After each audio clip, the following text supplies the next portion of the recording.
todos ustedes, hermanos.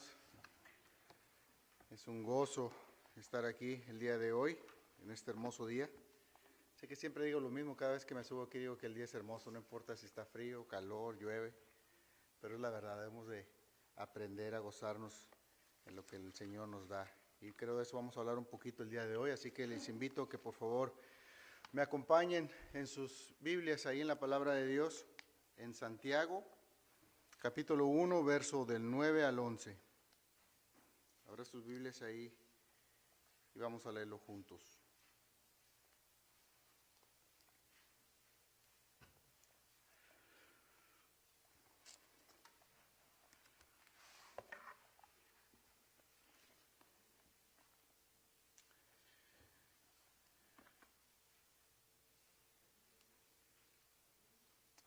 Santiago capítulo 1, verso 9 al 11, dice así la palabra de Dios.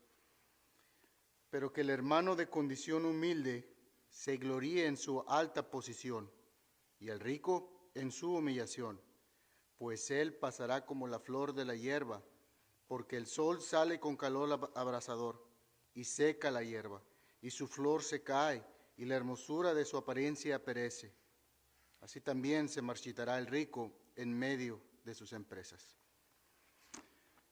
Amado Dios, Padre Celestial, te agradecemos y te alabamos, Señor, por este día. Gracias porque en tu misericordia y en tu gracia permites que estemos aquí reunidos como iglesia, juntos, Señor, en comunión para adorarte, para alabarte, Señor, para bendecir tu santo y bendito nombre, ya que no hay ningún nombre que esté aquí y que sea mayor que el tuyo, Señor. Gracias te damos, Padre. Bendice este tiempo y en el nombre de Jesús oramos. Amén. Tomen sus asientos, hermanos.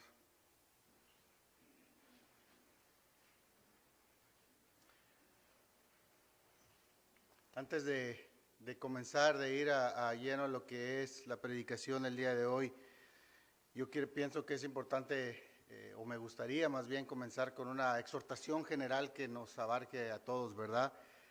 Y fíjese porque era algo que me pasaba a mí muy seguido antes, cuando comenzaba en el Señor, y era que cuando escuchaba alguna parte del Señor, algún mandamiento, algún consejo, exhortación, amonestación, caía yo en la tentación de pensar en otra persona, que tal vez se le acomode bien eso o que realmente le vendría bien esa palabra a esa persona, ¿verdad?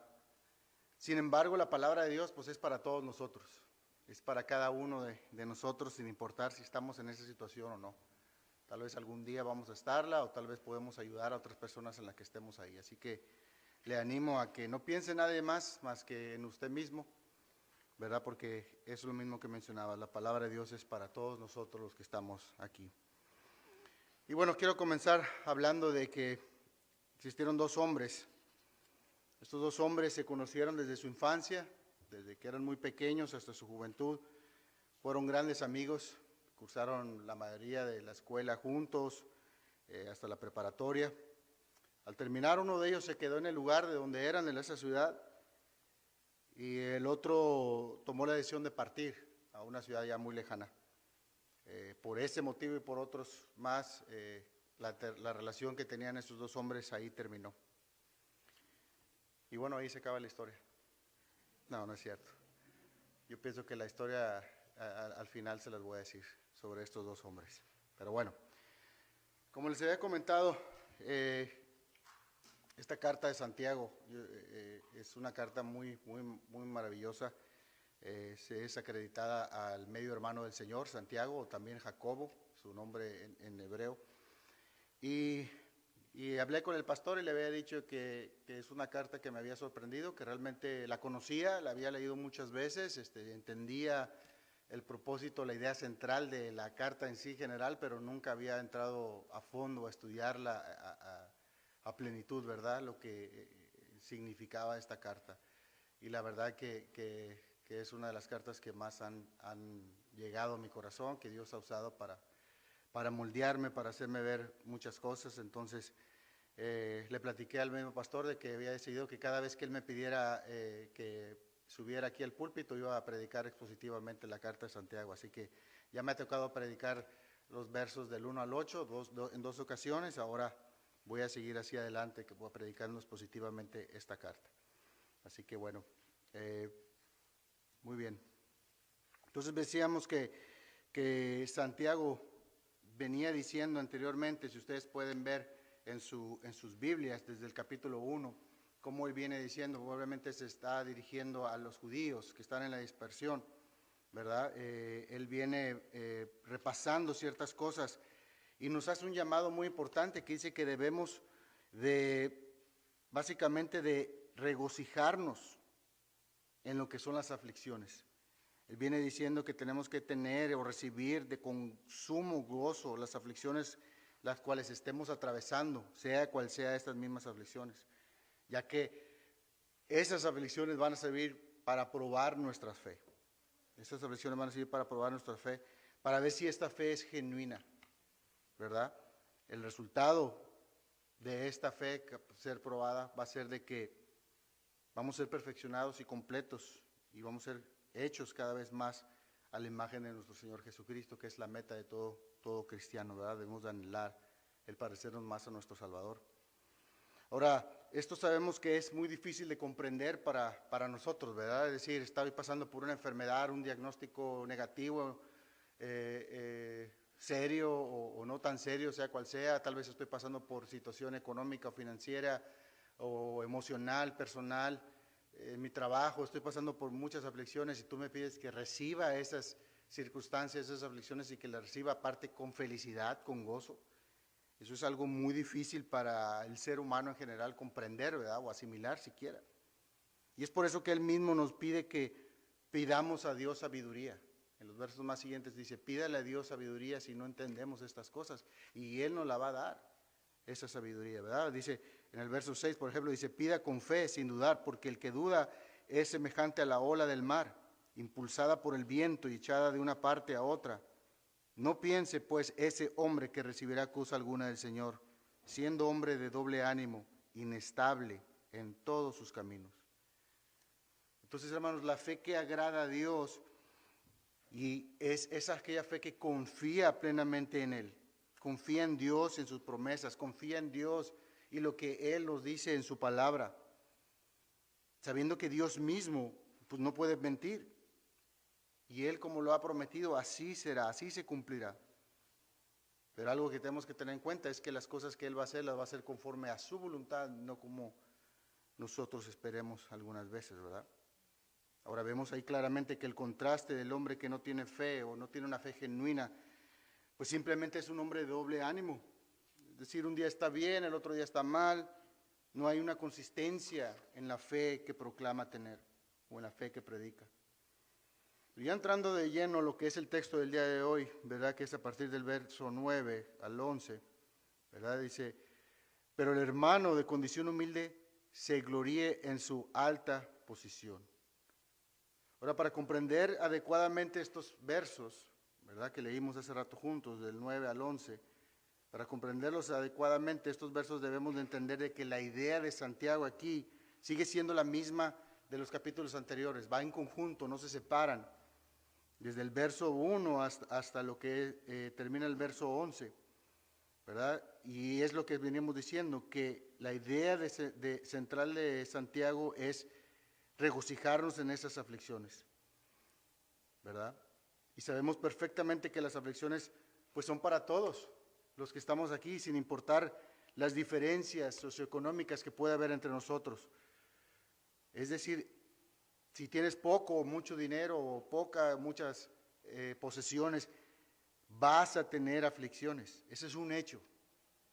No hay de que tal vez si haces esto las voy a evitar o tal vez si haces el otro la voy a evitar. No, vas a tener aflicciones. Si tú estás en Cristo, si tú has nacido de nuevo, si tú has confesado ante los hombres de que Cristo es tu Señor y tu Salvador, si te has arrepentido de tus pecados, entonces eres cristiano y vas a tener aflicciones. Y esto no es algo que yo deseo porque hago mucho énfasis en eso, simplemente es una promesa que nuestro Señor Jesucristo nos hizo. ¿Verdad? Hablamos mucho de las promesas de Dios, de que vamos a tener mansiones, vamos a gozar de una vida eterna al lado de Él, pero Esta promesa de Jesús la vemos en Juan 16, dice, estas cosas os he hablado para que en mí tengáis paz. En el mundo tendréis aflicción, pero confiad, yo he vencido el mundo. Y realmente es algo curioso, ¿verdad? Que estas son las pocas promesas que nadie decimos amén, ¿verdad? Al escuchar que nos dicen, vamos a tener aflicciones, amén. Nadie dice eso. Pero es la verdad, Cristo está prometiendo de que vamos a tener aflicciones en este mundo y por eso Él hace énfasis en que debemos de tener paz, pero no una paz superficial, sino una paz en Él, confiar en Él, descansar en Él. Esa es la realidad. Y digo esto también porque sé que muchos aquí tal vez, o en lo que abarca toda la gente que se llama cristiano, hay creencias de que muchas veces todos los problemas por los cuales estamos pasando son porque Dios nos está castigando o nos está corrigiendo, ¿verdad? Y hay verdad en eso, es cierto que Dios nos puede corregir, porque el que Dios ama también, o que tiene por hijo, lo azota, ¿verdad? Dice la Escritura. Y obviamente nuestros pecados van a traer consecuencias, es verdad eso. Pero muchos lo enseñan como si fuera una regla general, es decir, te está yendo mal es porque eres un pecador. Y esta no es una idea moderna, esa es una idea que viene desde el judaísmo, ¿verdad? Pero aquí en lo que vemos es de que realmente Santiago lo está poniendo como que viene, la pobreza es una prueba que Dios da a sus hijos. Y digo esto porque sé que es difícil, ¿verdad? Sobre todo ahora en día, ¿verdad? Que se escucha mucho lo que es el evangelio de la prosperidad. Iglesias que se llaman cristianas y están todo el tiempo enfocadas, hacen demasiado énfasis en la prosperidad, ¿verdad? Y es para nosotros necesario tener la perspectiva correcta que Dios quiere, ¿verdad? Tenemos que tener qué es lo que Dios nos está enseñando, ¿verdad? Porque digo, si nos hiciéramos esa pregunta, ¿por qué es importante que nosotros tuviésemos esa perspectiva el día de hoy? ¿Por qué a Dios le interesa eso? Bueno, fíjese que, no sé si usted sabía esto, pero son 500 versículos en la Escritura que hablan sobre la oración. Poquito menos de otros 500 versículos hablan sobre la fe. Pero existen más de 2000 versículos que hablan sobre el dinero, sobre las posesiones, sobre la riqueza. Entonces es determinante para nuestra vida cristiana el tener la perspectiva correcta de lo que Dios quiere que tengamos hacia las posesiones y también sobre el deseo de tener esas dichas ya posesiones. Y en el verso 9 vemos que Santiago entonces aquí le está hablando a cristianos, como dijimos. ¿Por qué lo es esto? Bueno, porque él dice que el hermano que de condición humilde, es decir, el hermano pobre que se gloríe en su alta posición. Entonces, como digo, aquí le está hablando a hermanos. Y cuando dice humilde no se está refiriendo plenamente en el carácter humilde que todo cristiano rico o pobre debe de tener, sino más bien se está refiriendo a lo que es la posición en la que se encuentra, ¿verdad?, de escasez. Y algo muy importante para tomar es el contexto histórico de este pasaje, qué es lo que estaba pasando en ese momento que Santiago escribe esto, ¿verdad? Y comienza, como dije anteriormente, que le está hablando a judíos que son creyentes, es decir, cristianos, ahora cristianos, ¿verdad? Y esos cristianos que tenían posesiones, tenían dinero, es posible que ahí había gente que era rica y por la causa de ahora de creer en el Señor Jesucristo, pues se les decomisaron todas sus cosas. Fueron desterrados, por decirlo de cierta manera, desposeídos de esas pertenencias, y eso obligó a que se dispersieran por toda la región de ahí de Judea, ¿verdad? Entonces, el hermano humilde o debajo de recursos, lo que se le pide aquí, lo que se le manda, más bien dicho, es de que se gloríe en su alta posición, es decir, que se jacte de la posición en la posición que viene, porque habla de una alta posición. Pero es algo que pudiese ahí malinterpretarse porque está diciendo que es pobre, ¿verdad? Está diciendo que es pobre, dice que se tiene que jactar de su alta posición. Y además la Biblia nos enseña que no debemos de ser jactanciosos también, que no debemos de orgullecernos. Entonces por eso coincido con el comentario que hace aquí el doctor MacArthur sobre este pasaje. Dice, cito sus palabras, en ese tiempo la pobreza era el común denominador. Sin embargo, a pesar de esto, tal creyente debe de gloriarse en su exaltación, Santiago se refiere a una legítima forma de enorgullecerse que aún los cristianos más desamparados pueden tener en su alta posición como hijos de Dios y las incontables bendiciones que ofrece esta posición. Al cristiano se le puede considerar la escoria del mundo, pero ante los ojos de Dios es exaltado. Pudiera tener hambre, pero Él tiene el pan de la vida. Pudiera ser pobre, pero tiene las riquezas eternas. Los hombres pueden rechazarlo, pero Dios lo ha recibido por la eternidad. Pudiera no tener morada en la tierra, pero tiene una gloriosa en el cielo. Fin de la cita. Y esto es una verdad que lo vemos continuamente en la Escritura. Es lo mismo que el apóstol Pedro nos está diciendo en 1 Pedro 1:3. Dice, bendito el Dios y Padre de nuestro Señor Jesucristo, que según su grande misericordia nos hizo renacer en una esperanza viva por la resurrección de Jesucristo de los muertos. Dice, para una herencia incorruptible, incontaminada, inmarcesible, reservada en los cielos para vosotros, que sois guardados por el poder de Dios mediante la fe, para alcanzar la salvación que está preparada para ser manifestada en el tiempo postrero, en el cual vosotros os alegrás, aunque ahora por un tiempo, si es necesario, tengáis que ser afligidos en diversas pruebas, para que sometida a prueba vuestra fe, mucho más preciosa que el oro, el cual, aunque perecedero, se prueba con fuego, sea hallada en alabanza y gloria y honra, cuando sea manifestado Jesucristo. Amén. ¿Se dan cuenta, hermanos? Esto no es una idea esporádica que tenía Santiago de decirle a los pobres, no, está bien, quédate así. Va en contra de lo que se enseña hoy en día, ¿verdad? Incluso hay una iglesia que se llama, que se dice en iglesias, ¿verdad? Que dice, para de sufrir. Pero la Biblia dice lo contrario. La Biblia dice que tenemos que sufrir. Pues la pregunta es, ¿por qué tenemos que sufrir? ¿Que acaso no somos hijos de Dios? ¿No somos hijos del Rey? ¿No somos hijos del que es dueño de todas las cosas? Pero déjame le digo algo, el propósito de Dios para su Hijo fue que venir y parar de sufrir. No, fue venir y sufrir, algo que no merecía. Pero para nosotros quiere que no suframos, a su Hijo que sufra, y nosotros que vivamos en riqueza, en abundancia, con salud, felicidad. Eso no enseña la Escritura, hermanos. Lo podrá enseñar el hombre, pero la Escritura no lo enseña. Esa es la realidad. Así que entre los hermanos, unos ricos y otros pobres, las diferencias y las tensiones que pudiesen existir entre ellos, según Santiago, se superan cuando nos regocijamos y confiamos grandemente en lo que ha de venir, no en lo terrenal y pasajero, en lo eterno, y en cualquiera que sea la situación en la que estemos pasando. Y nuevamente digo, este pasaje que estamos viendo ahí destruye completamente esa creencia de que Dios no quiere ver a sus hijos sufriendo o pobres, de que Dios quiere prosperarlo en todo lo que hagas.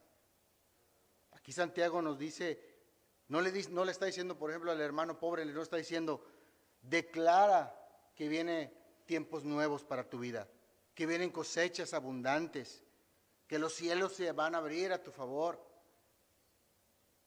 No es lo que le dice. Eso no es bíblico. De hecho, el que promete tales cosas de abundancia no es Dios, sino el diablo. Pero bueno, algo que no debemos olvidar también, recuerden que la pobreza viene en forma de aflicción y es por el medio por el cual Dios va a probar nuestra fe. Y lo digo esto también, hermanos, en parte porque todo este tipo de situaciones van a revelar lo que realmente está en nuestros corazones. Son varias las tentaciones que un hermano que se encuentra en escasez puede tener. Son muchas las tentaciones que va a tener ahí si se encuentra en pobreza o en esa escasez. Uno, por ejemplo, puede ser el no confiar en Dios, no confiar en la manera que debe de ser. El apóstol Pablo le dice a los filipenses, por nada estéis afanosos, antes bien, en todo, mediante oración y súplica, con acción de gracias, sean dadas a conocer vuestras peticiones delante de Dios, y la paz de Dios que sobrepasa todo entendimiento, guardará vuestros corazones y vuestras mentes en Cristo Jesús. Esto realmente que está diciendo el Pablo a los filipenses es un eco de lo que el Señor Jesús había diciendo. En este mundo van a tener aflicciones, pero tengan paz en mí tengan paz. Entonces dice que debemos tener un corazón agradecido, dice con toda súplica en acción de gracias. Es decir, estás pobre, agradece a Dios por estar pobre. Yo me estoy escuchando, hermanos, lo que estoy diciendo. Y sé que es difícil. Hay escasez, imagínate abriendo el refrigerador y no hay más que algo poco para comer. Agradece a Dios que te encuentres en esa prueba, porque esa prueba te va a ayudar para que a ser conformado a la imagen de su Hijo. Y si nos ponemos a meditar un poquito, hermanos, el no confiar en Dios es algo muy grave. Es una blasfemia. De cierta forma, preocuparse por la situación de escasez en la que estemos atravesando es dudar de Dios, del plan que Él, de su soberanía, de lo que Él ha dicho que va a hacer en nosotros. Él es el creador de todo lo que existe y Él promete no desampararnos. La fe verdadera es confiar completamente en Dios y sus promesas, no dudando. Como Santiago menciona a ese hombre que duda, no va a recibir nada del Señor. Dios es el creador de todo, hermanos, y Él no está obligado, y mucho menos a convencernos, a demostrarnos el poder de Él y de su amor. Debemos de confiar, como lo dice la Escritura. Ahora, otra tentación a la cual está expuesto el hermano de escasez o el hermano que está pasando por situaciones económicas difíciles o que está en estado de pobreza, es caer en lo que es la codicia y la envidia. Hay una clara distinción en lo que es envidiar, codiciar, a querer superarse. Y quisiera hacer ese paréntesis, que se haga esa distinción, ¿verdad? Porque hoy en día básicamente no tiene nada de malo el que nosotros queramos esforzarnos a trabajarnos para superarnos, para vivir de mejor condición, y eso nos puede llevar incluso para poder ayudar a otros hermanos en necesidad, ¿verdad? Apoyar en lo que es la expansión del reino de Dios. No tiene nada malo trabajar dura y dignamente para mejorar esa situación que estamos diciendo. Pero tenemos que tener mucho cuidado de no desear las cosas para que se conviertan en pecados y no hacerlo de manera pecaminosa, esos deseos. Pero incluso cuando haya un deseo genuino de superación, el hacerlo por nuestros propios medios en lugar de Dios, el hacerlo separado, pues simplemente van a resultar en vanos. ¿Cómo podemos nosotros entonces saber si trabajar duro o esforzarnos para querer superarnos es pecaminoso o no? Es muy fácil. Simplemente tenemos que hacernos algunas preguntas, ¿verdad? Individualmente hablando. ¿Qué tanto tiempo le dedicas a esas ganas de quererte esforzar y superarte? ¿Qué tanto tiempo pasas y meditas pensando en cómo hacerlo, en cómo seguir prosperando, en cómo seguir superándote? ¿Esas cosas te están quitando tiempo de tu relación con Dios? ¿Te quita tiempo en la oración? ¿Te quita tiempo de la lectura y el estudio de la palabra de Dios? ¿Te quita el tiempo para pasarlo con tu familia? ¿Te da tiempo suficiente como para poder servir y tener comunión a tus hermanos? Entonces, dependiendo de las respuestas que tengas tú en tu mente, en tu corazón, pues ahí tienes tu respuesta. Si esos deseos de superación son pecaminosos o no. ¿Ya se convirtió en codicia? George Whitefield dijo lo siguiente: conociendo el carácter de Satanás, podemos juzgar fácilmente quiénes son sus hijos. Son los que aman la mentira, los que lo calumnian, hablan mal del prójimo y cuyo corazón está lleno de soberbia, engaño, odio, envidia, codicia, venganza y crueldad. Ciertamente tienen a Satanás como padre, porque conocen el carácter de Satanás y hacen las obras de Satanás. Fíjese lo que está diciendo aquí. Básicamente está diciendo, Si tú actúas de esta manera, estás teniendo el carácter de ¿quién? De Satanás. Estás actuando como tu padre. Si nosotros somos hijos de Dios, ¿de cómo debemos de actuar? Como nuestro padre. Si somos cristianos, estamos imitando ¿a quién? A Cristo. ¿Cómo era Cristo? ¿Había codicia en él? ¿Envidia en él? ¿Había alguna de estas cosas que mencionamos en él? Porque codiciar es ese deseo afanoso de tener y tener y tener, nunca estar conformes con lo que tenemos. Pablo le dice a Timoteo, porque la raíz de todos los males es el amor al dinero, por el cual, codiciándolo algunos, se extraviaron de la fe y se torturaron con muchos dolores. Es decir, mucha gente piensa que el dinero es lo que es malo, y no, el dinero en sí no es nada malo, es provechoso, nos ayuda. Pero lo que vemos que es la raíz de todos los males, es lo que dice la palabra de Dios, la raíz de todos los males es el amor al dinero. Amor al dinero. ¿Cómo es el amor? La misma palabra nos dice, ¿verdad? ¿Cómo es el amor? Pero el amor que le tenemos, si llegásemos a tenerle amor al dinero, es la raíz de todos los males. Y eso es algo que un cristiano no puede amar al dinero, no debe de amar al dinero.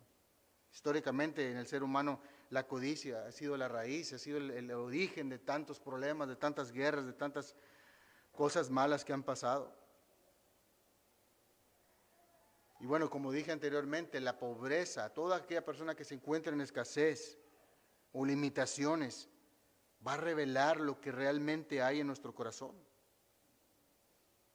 Y eso es algo que lo dice nuestro Señor mismo, que todos los males salen ¿de dónde? Del corazón. Santiago 4, 1 al 4, más adelante en esta misma carta dice Santiago, ¿de dónde vienen las guerras y los conflictos entre vosotros? ¿No vienen de vuestras pasiones que combaten en vuestros miembros?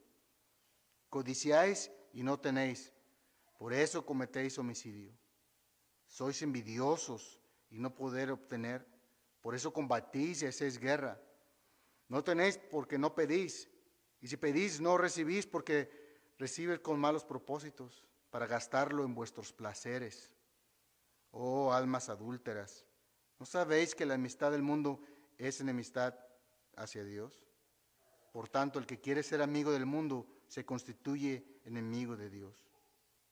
O sea, fíjese lo que está diciendo aquí Santiago, hermano. Yo sé que lo leemos y no le damos profundidad a esto, pero dice, ¿de dónde vienen estos conflictos que hay entre ustedes?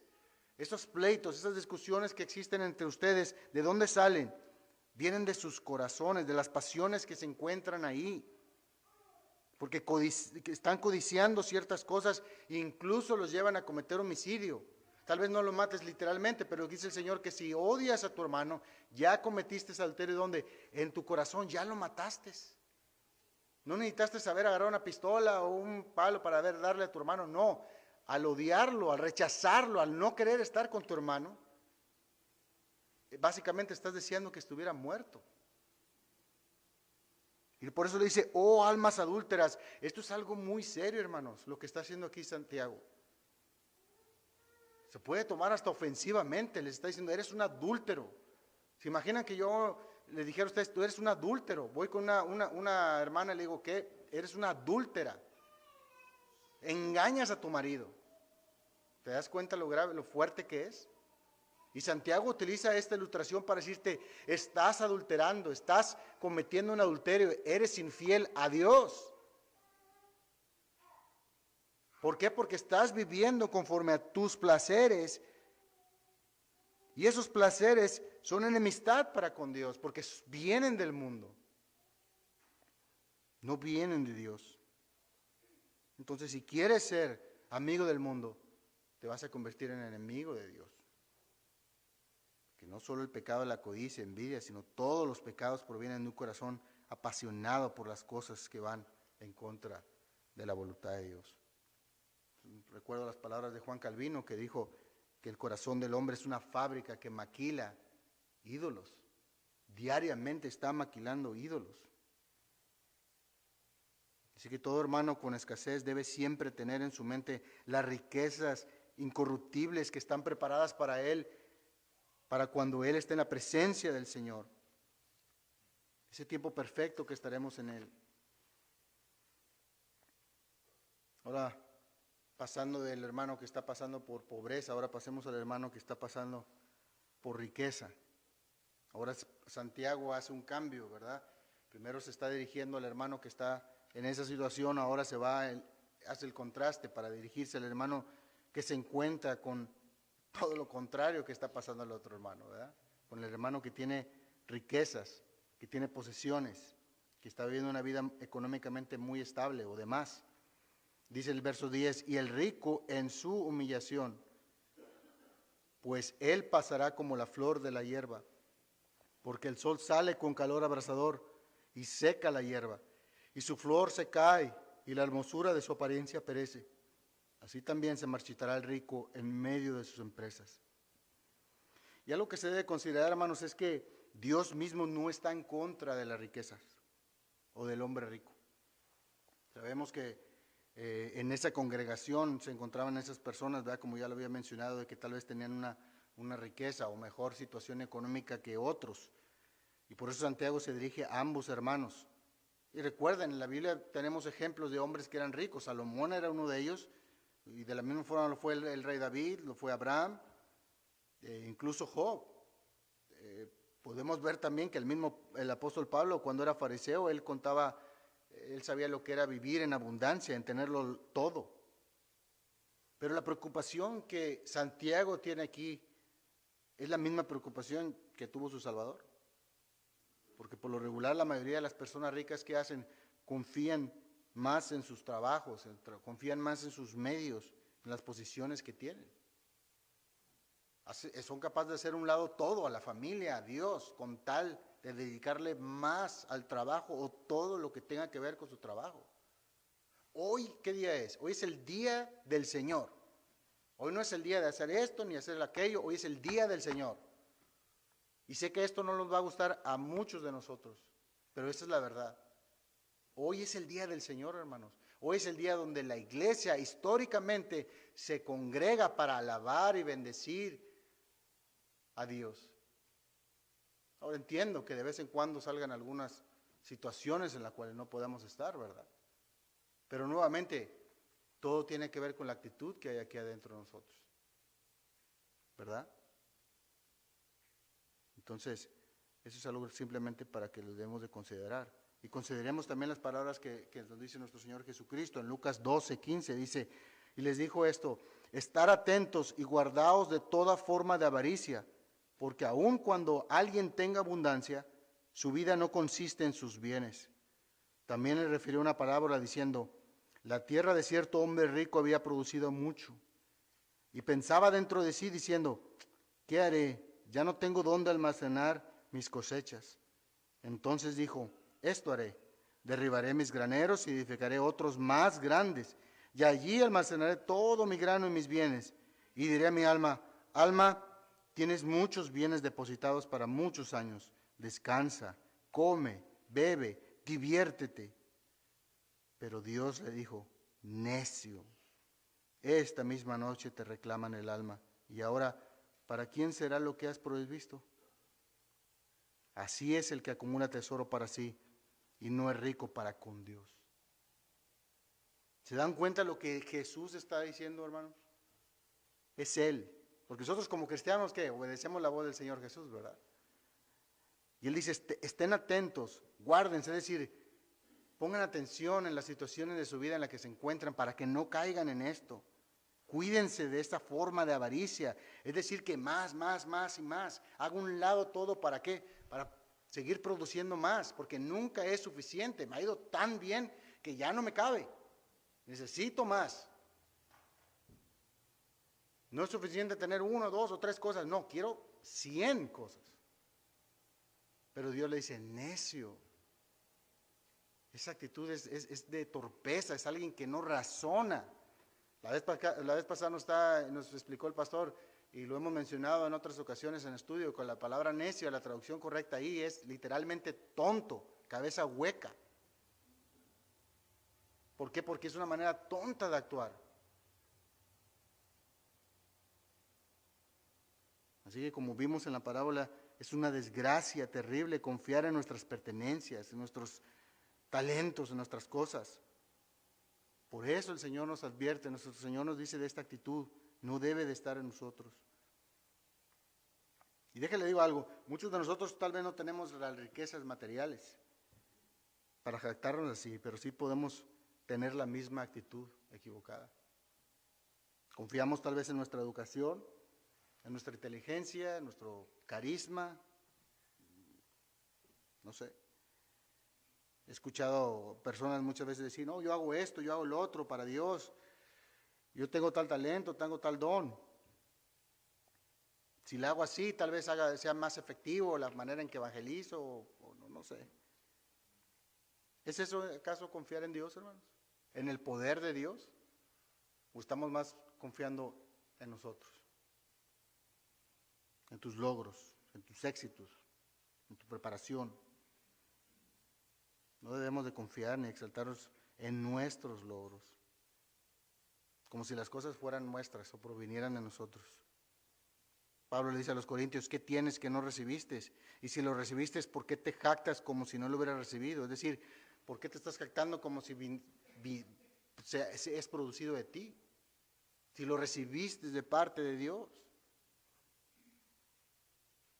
Si alguno de nosotros dice esto, tiene esa actitud, he logrado esto o aquello, es el trabajo mío duro de tantos años. Yo fui quien hice estas cosas, por mí, por mi inteligencia o por mi audacia al trabajar o por esto o lo otro, llegué a ser lo que es.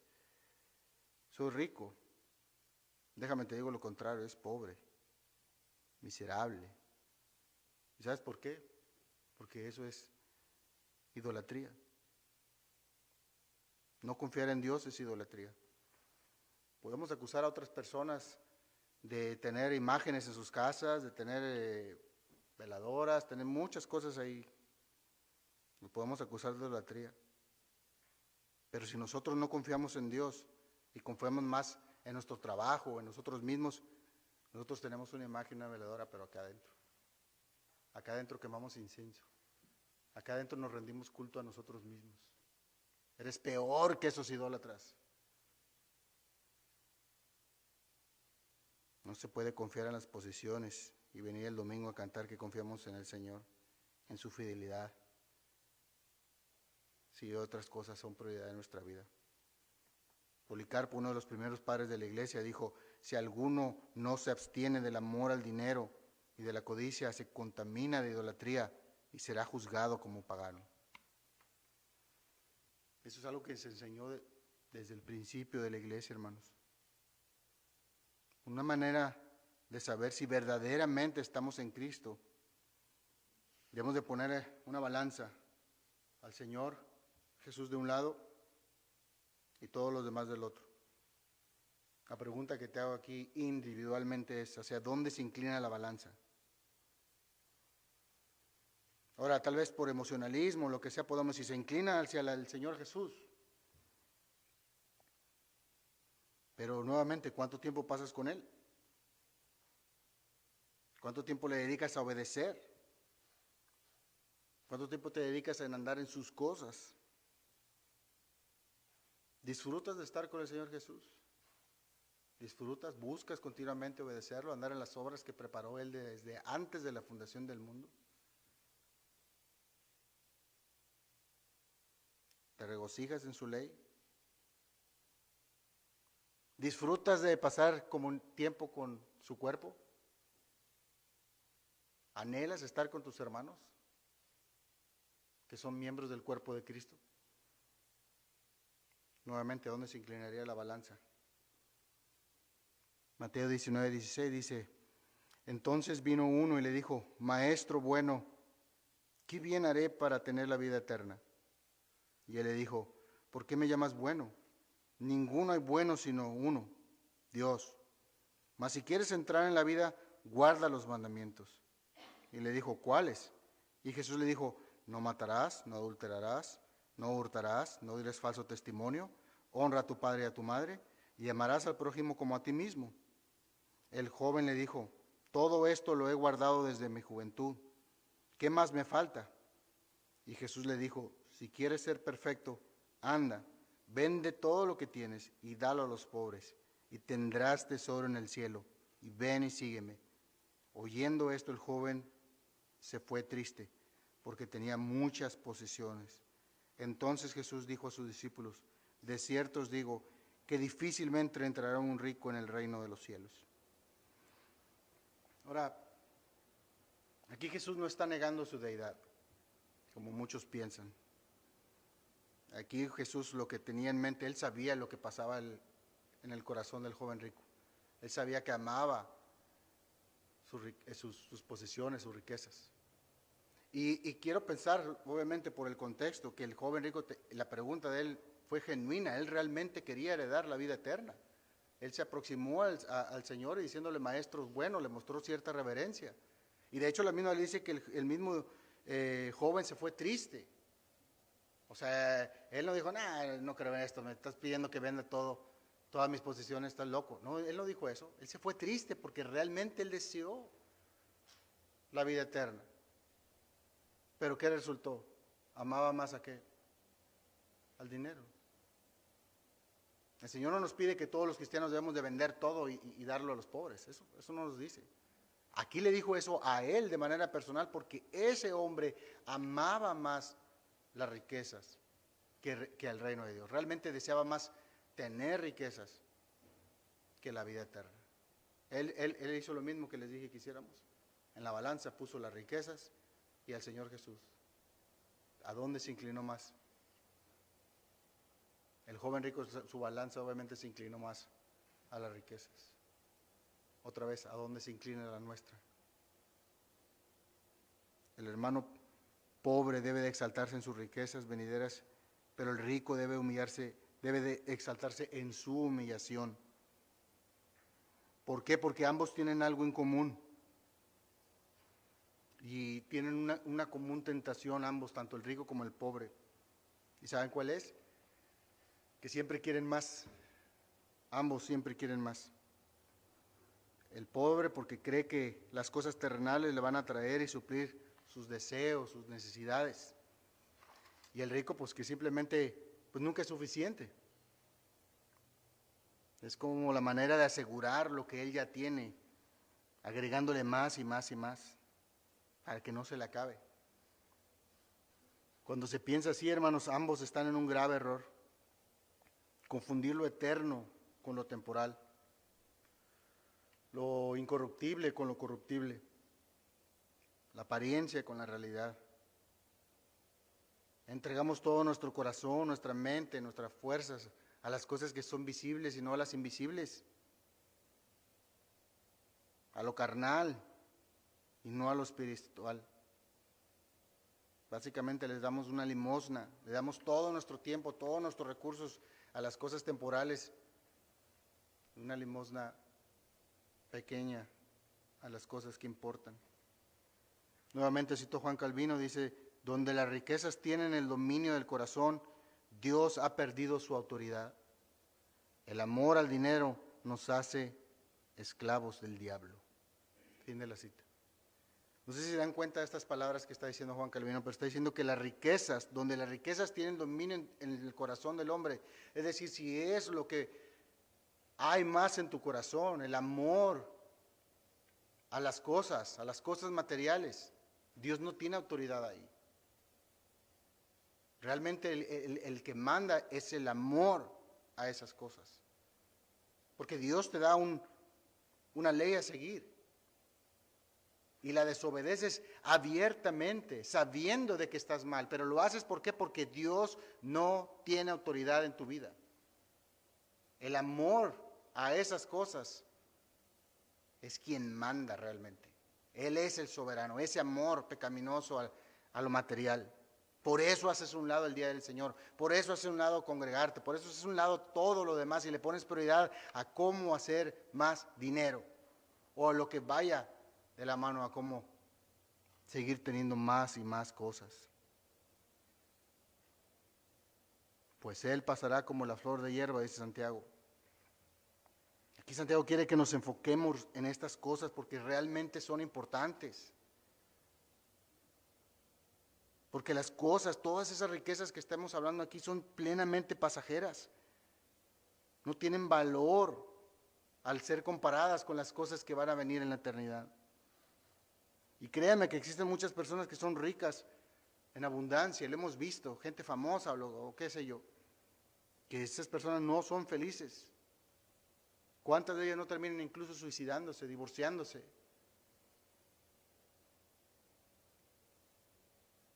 Cuando ellos tienen esas aflicciones, el dinero no da la solución que el Señor sí da. Ellos no tienen la paz que Cristo da.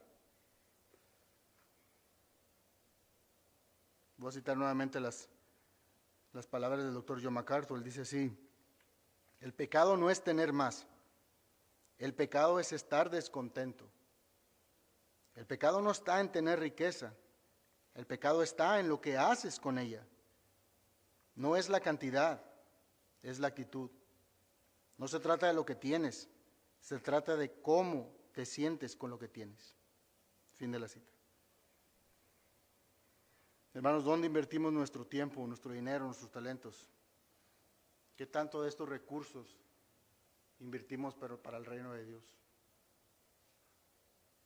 La vez pasada estaba escuchando al pastor Sugel Michelin y le hizo una pregunta a unos hermanos, y una pregunta hipotética, ¿verdad?, que hacía, y él les decía que si Dios podía darles un deseo, sea cual sea, que se lo pidieran y que se los iba a cumplir. ¿Qué es lo que pediríamos? Tómense un segundo para que piensen, ¿qué le pedirían si Dios le considera el deseo? Sea que sea, usted le puede decir, quiero ser el hombre más rico del mundo, ninguno de los demás me va a llegar ni siquiera a la mitad de lo que tengo, y eso se lo va a conceder Dios. ¿Qué pediría a Dios? ¿Cuál sería el de cada uno de ustedes? ¿Qué le pedirían a Dios y Dios les cumpliría sin preguntar nada? Se los cumple. Pero Dios mismo le pondría una condición, y sería que nunca más en su vida volverían a leer la Biblia. Yo le voy a agregar un poquito más de lo que dijo el pastor Michelin. Decía, ¿qué tal si Dios le dice, te voy a cumplir lo que tú me pides, pero a condición de que nunca vas a tocar la Biblia, y voy a borrar de ti, de manera mágica, al Señor Jesucristo? Va a ser como si nunca lo hubieras conocido. Nunca más vas a volver a hablar de Él, nunca más vas a tocar una Biblia, nunca más vas a asistir a una iglesia, y yo voy a hacer que nadie te predique el Evangelio nunca más. Nadie te va a molestar con cuestiones religiosas. Nunca. ¿Qué dirías? ¿Aceptarías?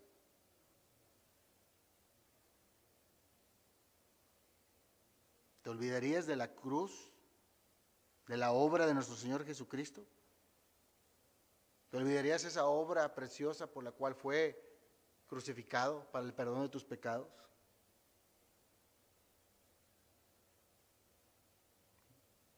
Sería una locura, ¿no? Cambiar semejante gloria por una gloria pasajera, temporal. Es simplemente ser necio.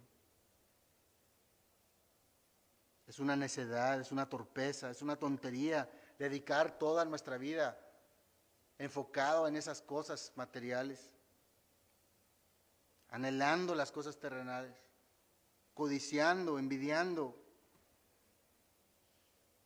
Hermano, nuestras vidas algún día va a acabar. ¿Quién de nosotros en su sano sentido puede decir que mañana está asegurado que va a vivir hasta las 8 de la noche? Nuestra vida tiene caducidad. ¿Por qué debemos de concentrarnos, anhelar cosas que no tenemos?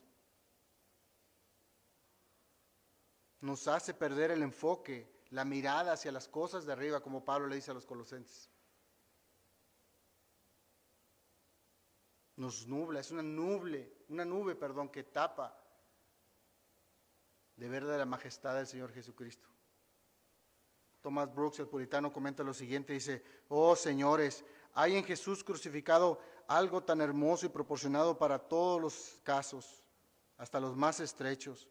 para todas las necesidades, para todas las aflicciones y para todo el deseo bueno de su pueblo pobre. Él es el pan para nutrirlos, Él es el manto para cubrirlos y adornarlos. Él es médico para curarlos, consejero para aconsejarlos, capitán para defenderlos, príncipe para gobernarlos, profeta para instruirlos, sacerdote para expiarlos. Él es un esposo para protegerlos, un padre para proveerlos, un hermano para socorrerlos, un fundamento para sustentarlos, una cabeza para guiarlos, un tesoro para enriquecerlos, un sol para iluminarlos y una fuente para limpiarlos. ¿Qué más puede desear un cristiano si con el Señor Jesucristo seremos satisfechos, somos salvos y además nos va a hacer santos y felices en el tiempo y para la eternidad? Fin de la cita. ¿No es verdad todas estas palabras, hermanos? Él es todo para nosotros. Está bien, te quieres superar, adelante. Quieres trabajar, trabaja y trabaja duro, hermano. ¿Quieres prosperar? ¿Quieres tener más de lo que tienes ahorita en tu cuenta de banco? Sí, pero con una mirada en las cosas de arriba, con el propósito de invertir en lo que realmente vale, en el reino de Dios. No en nuestros deseos. Es el corazón lo que hace a un hombre rico. Es rico o pobre según lo que es, no según lo que tiene. Entonces de nuestro corazón debe estar las cosas de Dios, no lo que tenemos o lo que queremos tener o vamos a tener. ¿Qué hay en nuestro corazón? ¿Qué deseos son los que abundan en él? ¿Recuerdan la anécdota que les dije al principio de los dos amigos? El que se quedó y vive en ese mismo lugar, vive en constante necesidad. El que se fue es grandemente rico y exitoso. Al verse uno con ropas cosidas, malgastadas, el otro tenía ropa de cara de un diseñador. Al verse se infundieron en un fuerte abrazo y se preguntaron, ¿qué haces aquí? ¿Qué haces aquí en esta iglesia? Y uno le dice, soy cristiano. Jesús me salvó de mis pecados. A lo que el rico contestó, a mí también. ¿Quién te trajo aquí? Cristo me trajo aquí. Y se volvieron a infundir en un fuerte abrazo. El rico y el pobre estaban en el mismo lugar por las mismas causas. Porque Cristo salvó a ambos. Porque ambos eran pecadores. Y Cristo murió por ellos dos. Sin importarle al Señor que uno tenía $1 y el otro tenía muchos. Eso es lo hermoso de la iglesia, hermano, ¿no es así? Donde un hombre de un color a otro pueden estar unidos cuando allá afuera se están haciendo pedazos el mundo por esas cosas. Cuando un pobre y un rico pueden tener comunión sin ningún problema. Porque ya no existe judío ni gentil, ni esclavo ni libre. Todos somos iguales en Cristo Jesús. Cristo, hermanos, es lo más preciado que un cristiano tiene. No hay riquezas, ni posesiones, ni placeres que puedan ni siquiera compararse lo más mínimo con la belleza de nuestro hermoso Salvador. ¿Por qué habríamos entonces de invertir nuestros recursos en cosas que hacen polilla? O según nuestro Señor Jesús, que otros incluso van a disfrutar. ¿Por qué?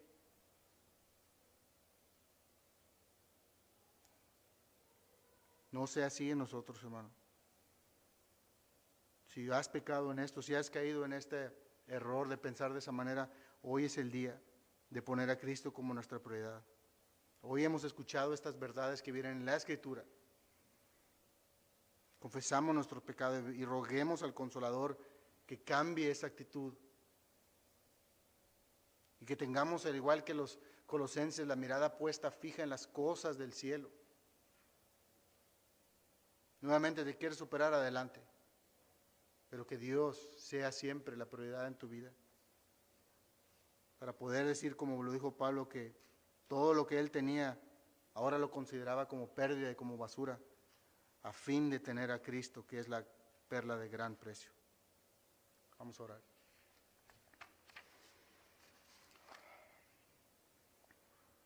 Bendito Padre, te agradecemos, Señor, lo que nos enseñas en tu palabra, que sabemos, Señor, que es para nuestro bien. Sé que de muchas cosas que están ahí, Señor, que tú nos mandas son difíciles para nosotros de aceptar o incluso para ponerlo a prueba o en práctica en nuestras vidas.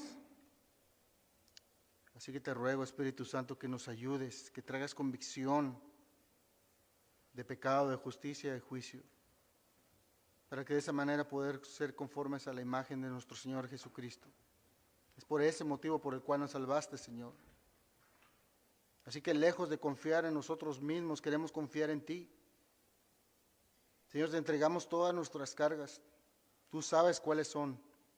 Tú sabes por lo cual estamos pasando el día de hoy. Deseamos ser más como tú, Señor Jesús. Ayúdanos a ser buenos administradores de tu evangelio. A ti, Señor, sea toda la gloria, todo dominio y poder, eternamente y para siempre.